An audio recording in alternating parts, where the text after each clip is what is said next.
સુરતમાં સટ્ટો રમતા સટોડિયાની ધરપકડ કરવામાં આવી છે।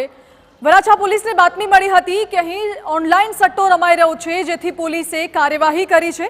વરાછાના કમલ પાર્કમાં ઓનલાઈન સટ્ટો રમાતો હતો।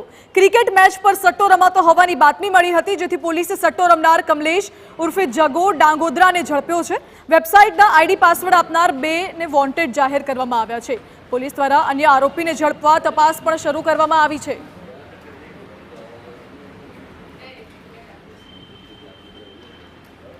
મહત્વનું છે કે પોલીસ અત્યારે એ પણ તપાસ કરી રહી છે કે અન્ય કોની સંડોવણી છે, અન્ય કોણ સટ્ટો રમતા હતા તે દિશામાં પણ તપાસ શરૂ કરવામાં આવી છે। આઈપીએલની મેચ ચાલી રહી છે અને કોણ સટ્ટો રમાડતું હતું, કેટલા રૂપિયાનો સટ્ટો રમાતો હતો તે તમામ દિશામાં પોલીસ હવે તપાસ કરશે।